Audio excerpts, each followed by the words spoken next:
اللہ الرحمن الرحیم۔ ناظرین، حضور نبی کریم صلی اللہ علیہ وآلہ وسلم جس زمانے میں تشریف لائے اسے زمانہ جاہلیت کہا جاتا ہے۔ پوری دنیا تاریکی میں ڈوبی ہوئی تھی، ہر طرف ظلم و جبر کا دورہ تھا، کمزوروں کے حقوق دبائے جا رہے تھے، عورتوں پر ظلم ہو رہا تھا، مزدوروں کے حقوق ادا کرنے میں کوتاہی برتی جا رہی تھی۔ کوئی ایسی برائی نہیں تھی جو اس زمانے کے رہنے والوں میں نہ ہو۔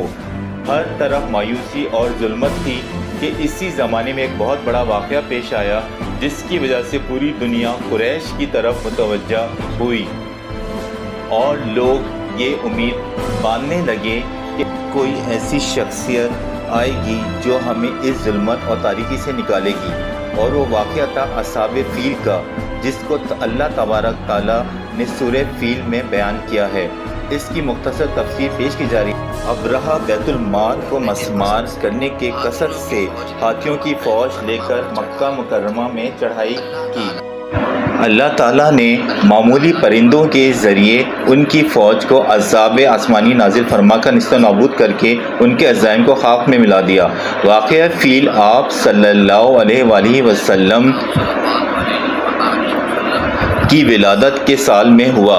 حضرت محدثین نے اس واقعے کو رسول اللہ صلی اللہ علیہ وآلہ وسلم کا ایک قسم کا معجزہ قرار دیا ہے، مگر چونکہ معجزات کا قانون یہ ہے کہ وہ نبی کے دعوی نبوت کے ساتھ ان کی تصدیق کے لیے ظاہر کیے جاتے ہیں۔ دعوی نبوت سے پہلے بلکہ نبی کی ولادت سے پہلے اللہ تعالیٰ بعض اوقات دنیا میں ایسے واقعات اور نشانیاں ظاہر فرماتا ہے جو غرب عادت ہونے میں معجزہ کی طرح ہوتے ہیں۔ اس طرح کی نشانیوں کو محدثین کی اصطلاح میں ارہاسات کہا جاتا ہے، جو تاکید و تمہید کے معنی میں استعمال ہوتا ہے۔ حضور نبی کریم صلی اللہ علیہ وآلہ وسلم کی بعثت اور ولادت سے پہلے بھی اس قسم کے ارہاسات مختلف قسم کے ہوئے ہیں۔ اصحاب فیل کو آسمانی عذاب کے ذریعے بیت اللہ پر حملہ سے روکنے کے دینے میں انہی ارہاسات میں سے ہے۔ یہ واقعہ حضور صلی اللہ علیہ وآلہ وسلم کی ولادت شریف سے 50 روز پہلے ہوا، بلکہ بعض کہتے ہیں کہ خاص اسی روز آپ صلی اللہ علیہ وآلہ وسلم کی آمد کا تھا، اور ایک غیبی اشارہ تھا کہ جس طرح اللہ تعالیٰ نے اپنے گھر کی حفاظت فرمائی ہے، اس گھر کے سب مقدس متولی اور سب سے بزرگ پیغمبر کی حفاظت بھی اسی طرح کرے گا، اور عیسائی یا کسی دوسرے مذہب کو یہ موقع نہ دے گا کہ وہ کعبہ اور کعبہ کے سچے خادموں کا استحصال کر سکیں۔ اس واقعے کی بہت شہرت ہوئی اور یہ سمجھا جانے لگا کہ عنقریب کوئی شخصیت آنے والی ہے جو کعبۃ اللہ سے بتوں کی گندگی کو صاف کر دے گا، اس دنیا سے جہالت کی تاریکی کو خاتمہ کر دے گا، اور ہر طرف انتظار تھا کہ بڑے چھوٹے، جوان، بوڑھے، مرد، عورت، سب کو انتظار تھا کہ زندگی کے تمام شعبوں سے تعلق رکھنے والے افراد انتظار میں تھے۔ اور انتظار کس کا؟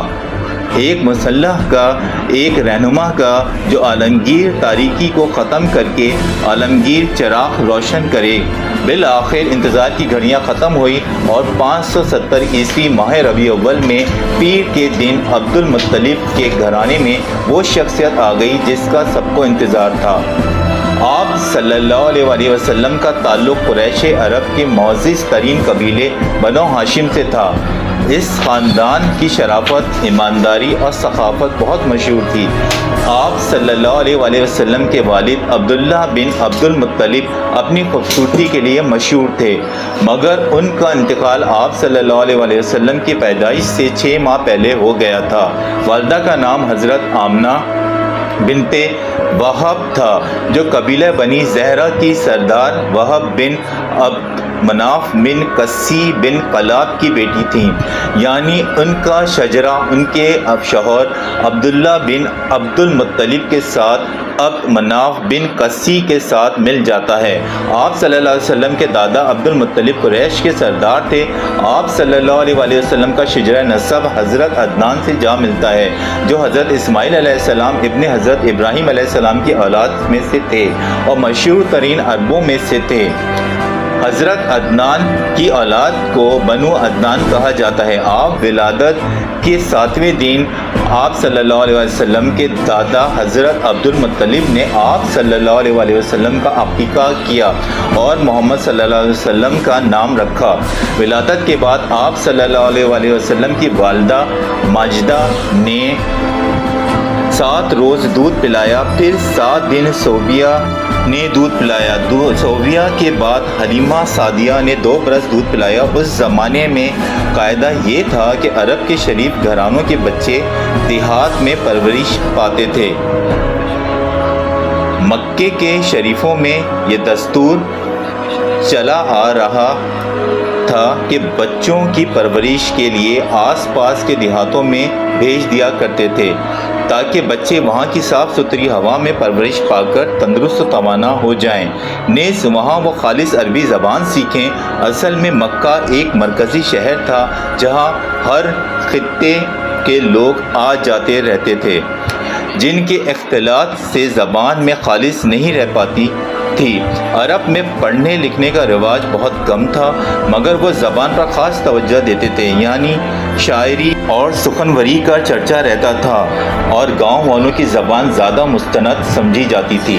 اسی غرض سے حضور نبی کریم صلی اللہ علیہ وسلم کو بھی پرورش کے لیے ایک صحرائی خاتون حضرت حلیمہ سعدیہ کے حوالے کیا گیا، جن کا تعلق قبیلہ بنی سعد سے تھا۔ حضرت حلیمہ سعدیہ ان عورتوں میں شامل تھیں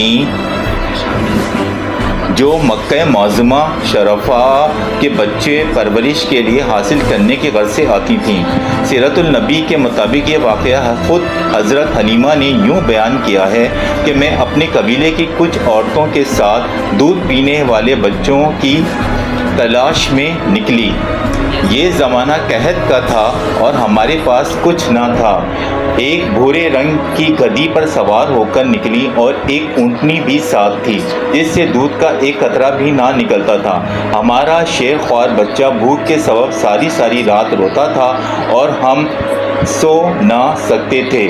میری چھاتی میں اتنا دودھ نہ تھا کہ اپنے بچوں کو پلاؤں اور نہ ہی ہماری اونٹنی کے پاس کچھ تھا۔ میں جس سواری پر نکلی وہ تھک گئی اور میں اپنے ساتھیوں سے پیچھے رہ گئی اور سب کے بعد مکہ پہنچی۔ حضرت حلیمہ سعدیہ کا بیان ہے کہ کوئی عورت ایسی نہ تھی جس پر ننھے محمد صلی اللہ علیہ وسلم کو پیش نہ کیا گیا ہو، مگر کسی نے بھی آپ کو نہ لیا، چنانکہ ہمیں لڑکے کے باپ سے بھلائی کی امید رہتی تھی اور اسی سے انعام کی توقع رکھتے تھے۔ جب باپ نہ ہو تو دادا اور ماں سے کیا امید۔ حضرت حلیمہ کا بیان ہے کہ جب کوئی بچہ نہ ملا تو آپ کو لے لیا اور اسی وقت سے حضرت حلیمہ کے حالات بدل گئے۔ حضرت حلیمہ سعدیہ بیان کرتے ہیں کہ آپ صلی اللہ علیہ وسلم کی برکت سے مجھے بار بار فیضیاب ہونے کا موقع ملا۔ جب میں آپ کو گود میں لے کر اپنی سواری پر بیٹھی تو میری حیرت کا ٹھکانہ نہ رہا کہ میرے دستان دودھ سے بھر گئے اور آپ خوب سیر ہو کر دودھ پیا کرتے تھے۔ اسی کے ساتھ آپ کے رضائی بھائی نے بھی خوب دودھ پیا۔ میرے شوہر بوڑھی اونٹنی کی طرف گئے تو کیا دیکھتے ہیں کہ اس کے تھن بھی دودھ سے بھرے ہوئے ہیں۔ ہم دونوں میاں بیوی نے خوب جی بھر کر اونٹنی کا دودھ پیا اور رات بھر آرام سے سوئے۔ صبح کے وقت میرے شوہر نے کہا، حلیمہ اللہ کی قسم خوب سمجھ لے کہ تو نے ایک مبارک ذات کو پایا ہے۔ میں نے جواب دیا، اللہ کی قسم مجھے یہی امید تھی۔ حضرت حلیمہ کا بیان ہے کہ جب ہم مکہ سے اپنے گاؤں کی طرف سواری پر سوار ہو کر واپس جا رہے تھے تو اس میں اتنی طاقت آ گئی کہ پورے قافلے سے آگے نکل گئی۔ ساتھ ہی عورتیں پوچھنے لگیں کہ حلیمہ کیا یہ تیری وہ سواری نہیں جو مکے آتے ہوئے تھی؟ آخر اسے کیا ہو گیا کہ اتنی تیز چلنے لگی؟ حضرت حلیمہ کے مطابق ان کا گاؤں بہت زیادہ قحط زدہ تھا، مگر جب رسول صلی اللہ علیہ وسلم کو اپنے ساتھ لائی تو یہاں کے حالات ہی بدل گئے۔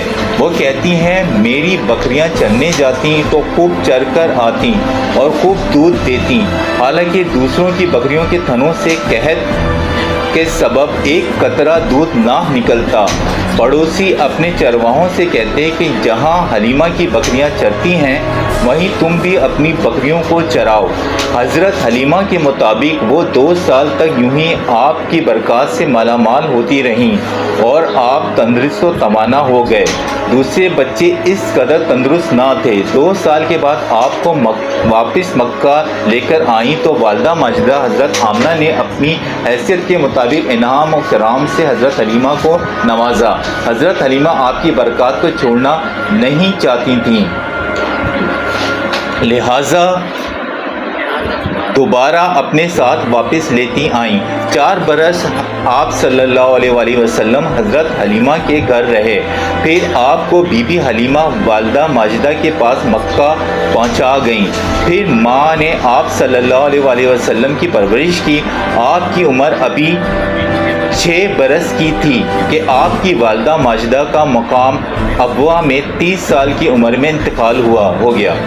والد ماجد حضرت عبداللہ کا انتقال جب آپ ماں کے پیٹ میں ہی تھے تو 25 سال کی عمر میں مدینہ منورہ میں ہو چکا تھا۔ آپ صلی اللہ علیہ وآلہ وسلم کے دادا عبد المطلب ذمہ دار تھے۔ بڑی شفقت و محبت سے دادا عبد المطلب نے 2 برس آپ صلی اللہ علیہ وآلہ وسلم کی پرورش کی۔ جب 8 سال کے ہوئے تو عبد المطلب بھی انتقال کر گئے۔ انتقال کے وقت عبد المطلب نے آپ صلی اللہ علیہ وآلہ وسلم کو اپنے سب سے ہونہار بیٹے عبد الطالب کے سپرد کیا۔ ابو طالب آپ صلی اللہ علیہ وآلہ وسلم کو اپنی اولاد سے زیادہ عزیز رکھا اور ہر طرح سے آپ صلی اللہ علیہ وآلہ وسلم کا خیال رکھا۔ مکی زندگی میں نبی اکرم صلی اللہ علیہ وآلہ وسلم کی سب سے بڑی شناخت تھی آپ کی صاف ستھری اور پاکیزہ زندگی۔ مکی زندگی میں نبوت اور رسالت سے سرفراز ہونے سے پہلے اور بعد کے زمانے میں آپ کی شناخت آپ کی صداقت و امانت، شرافت و پاکیزگی، تواضع و انکساری اور تقوی و پاکیزگی تھی۔ حضرت علی رضی اللہ تعالیٰ عنہ سے مروی ہے کہ رسول اللہ صلی اللہ علیہ وآلہ وسلم نے فرمایا کہ میں نے 2 مرتبہ سوا جاہلیت کے اعمال میں سے کسی بھی عمل کا کبھی ارادہ نہیں کیا اور دونوں بار اللہ نے میری حفاظت فرمائی۔ ایک رات میں نے قریش کے ایک جوان سے کہا کہ آج تم میری بکری کو دیکھ بھال کر دو تاکہ میں بھی جوان لڑکوں کی طرح آج رات قصہ کہانی کی مجلس میں شریک ہو سکوں۔ چنانچہ میں مکہ کے کنارے ایک گھر کے پاس پہنچا، وہاں پر گانا بجانا چل رہا تھا۔ میں نے پوچھا کہ یہ کیا چل رہا ہے تو معلوم ہوا کہ فلاں قریش کے ایک مرد نے فلاں عورت سے شادی کی ہے اور یہ اسی خوشی کی محفل ہے۔ میں اس محفل میں گیا کہ جاتے ہی میری آنکھ لگ گئی اور میں سوتا رہا جہاں تک کہ اگلی صبح سورج کے کرن سے بیدار ہوا۔ جس جوان اور میں نے بکری حفاظت کی ذمہ داری دی تھی اس نے گزشتہ رات کے بارے میں پوچھا تو میں نے اسے ساری بات بتائی اور اگلی رات جانے کے لیے دوبارہ اسی بکری کی دیکھ بھال کرنے کو کہا اور رات میں دوبارہ ادھر گیا، لیکن پھر آنکھ ایسی لگی کہ سورج نکلنے کے بعد ہی میں بیدار ہوا۔ اللہ کی قسم اس کے بعد کبھی بھی کسی عمل جاہلیت کا میں نے ارادہ نہیں کیا، یہاں تک کہ اللہ نے مجھے نبوت عطا کر دیا۔ صحیح ابن حبان حسنہ بن حجر و شعیب النوس سے روایت ہے کہ پاکیزی اور اعلیٰ اخلاق کا قائل تھا۔ آپ کو عام طور پر صادق اور امین کہا جاتا تھا۔ خانہ کعبہ کی تعمیر کے وقت حجر اسود کو اس کے مقام تک اٹھا کر رکھنے میں قریش کے اندر جو سخت اختلاف پیدا ہوا اور جس کی وجہ سے خون و ریز جنگ چھڑنے والی تھی، وہ آپ کی جوانی کا زمانہ تھا، لیکن قریش کے سرداروں اور بڑے بوڑھوں کو جب یہ ہاشمی نوجوان دکھائی پڑا تو آپ سب نے بیک وقت آواز ہو کر کہا یہ محمد صلی اللہ علیہ وآلہ وسلم امین شخص ہیں اور ہم ان سے خوش ہیں۔ یہ امین ہے وسلم کا حکیمانہ فیصلے کو بخوشی قبول کیا اور اسی طرح خون ریز جنگ چھڑتے چھڑتے رہ گئی۔ آپ کی امانت و دیانت کا عالم یہ تھا کہ مکے کے بڑے بڑے تاجر خواہش مند ہوتے تھے کہ آپ ان کے ساتھ تجارتی سامان لے کر شام و یمن و وغیرہ کی عالمی منڈیوں میں جائیں تاکہ آپ کے ذریعے ان کی تجارت کو فروغ حاصل ہو۔ نبوت اور رسالت سے سرفراز ہونے کے بعد بھی مکے کے وہ لوگ جو آپ کی دعوت اسلام کو نہیں مانتے تھے وہ بھی آپ کے پاس اپنی امانتیں باغرض حفاظت رکھ جاتے تھے۔ انہیں اس بات کا اطمینان تھا کہ ان کی امانت اس امین کے علاوہ کسی اور کے ہاتھوں میں اتنی محفوظ نہیں ہے۔ یہ مختصر واقعات ہیں نبی آخر الزمان امام انبیاء صلی اللہ علیہ وآلہ وسلم کی بعثت سے پہلے کہ اللہ رب العزت نبی کریم صلی اللہ علیہ وآلہ وسلم کی سچی پکی محبت ہمارے دلوں میں پیدا فرمائے۔ اس محبت کے تقاضوں کے مطابق ہمیں یہ توفیق عطا فرمائے کہ ہم ان کی پیروی کریں، ہم ان کی اطاعت کریں، ہم ان کے مطابق اپنی زندگیوں کو ڈھال لیں۔ تو اسی میں ہماری بھلائی ہے۔ تو ویورز مجھے بتائیے گا آپ کو یہ ولاگ ہمارا کیسا لگا، اور اسی طرح ہمارے ولاگ دیکھتے رہیں، لائک شیئر اینڈ سبسکرائب کرتے رہیں ہمارے چینل کو آپ کی ضرورت ہے۔ تو اب اجازت دیجیے، انشاءاللہ نیکسٹ ولاگ میں اپنے ڈاکومنٹری کے ساتھ نیو حاضر ہوں گے۔